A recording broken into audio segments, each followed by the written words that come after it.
Assalamualaikum warahmatullahi wabarakatuh. Saudaraku, apa kabar? Semoga sehat dan selalu bahagia. Video kali ini saya akan menyampaikan sebuah kisah menarik yang diambil dari buku kisah Islami. Semoga bermanfaat. Namun sebelumnya jangan lupa follow atau subscribe, like, komen dan share. Semoga dikabulkan segala hajat. Amin. Seorang yang sangat ahli tanding gulat, ia mempunyai 360 lebih cara, kuncian, untuk mengalahkan lawan-lawan tandingnya. Ia menjadi juara tak terkalahkan selama beberapa tahun lamanya. Ia mengajarkan kemampuannya kepada orang-orang yang memang mau belajar kepadanya. Ia tidak pelit dengan ilmunya itu.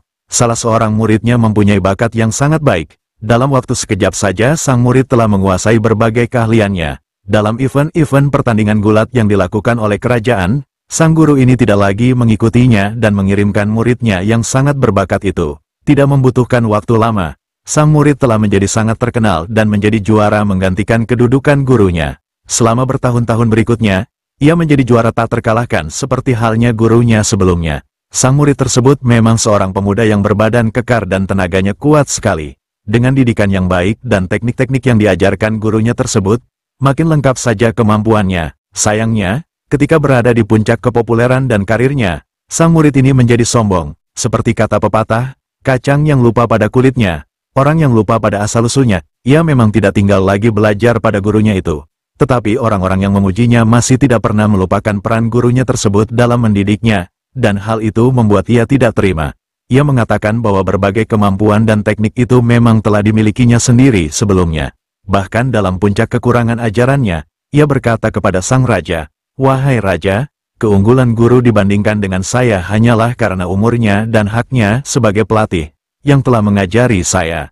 Dalam hal teknik dan seni saya telah menyamainya, bahkan saya melampauinya dalam hal kekuatan." Sang guru hanya tersenyum ketika mendengar berita tentang perkataan muridnya tersebut. Ia tidak berkomentar, bahkan cenderung mengabaikan berita itu begitu saja. Ia memang seorang yang bijaksana, dan sejak muridnya itu belajar, ia telah memperkirakan hal seperti ini akan terjadi. Tampak dari watak dasar dari muridnya tersebut. Karena itu, sejak awal ia telah meninggalkan satu-dua kuncian yang tidak diajarkan kepada muridnya tersebut. Karena kesombongan anak muda itu makin menjadi-jadi, bahkan ia meremehkan gurunya itu, maka sang raja memerintahkan untuk diadakan pertandingan antara keduanya. Didirikanlah panggung yang megah dan mengundang semua pembesar kerajaan, untuk menggelar pertandingan gulat tersebut. Sang murid yang perkasa memasuki gelanggang laksana gajah yang buas. Ia mendengus layaknya ingin merobohkan sebuah gunung dengan kekuatannya itu. Sementara sang guru, walau tampak tua dan lemah dibandingkan dengan muridnya tersebut, ia berdiri dengan tenang di tengah arena. Begitu dimulai, sang murid menyerang dengan garangnya, tetapi dengan sedikit gerakan sang guru bisa mengelakkannya. Pada serangan kedua, tampaknya sang murid mengerahkan segala kekuatan dan kemampuan tekniknya. Kali ini sang guru, yang dengan mudah mengenali teknik serangan muridnya, bahkan mengenali kelemahannya, menghadang serangan tersebut. Dengan mudah ia mematahkan serangannya itu, dan kemudian melakukan kuncian yang selama ini tidak pernah diajarkannya kepada siapapun. Sang murid mengerahkan segala kekuatan untuk melepaskan diri, tetapi gagal juga. Makin kuat ia berontak, makin sakit saja rasanya kuncian yang dilakukan gurunya. Sampai suatu ketika, sang guru mengangkat tubuhnya dan membanting ke tanah dengan kerasnya sehingga seluruh kekuatannya seperti dilolosi dari sendi-sendinya. Ia berusaha bangkit, tetapi ternyata jatuh lagi, tidak kuat menyangga tubuhnya sendiri.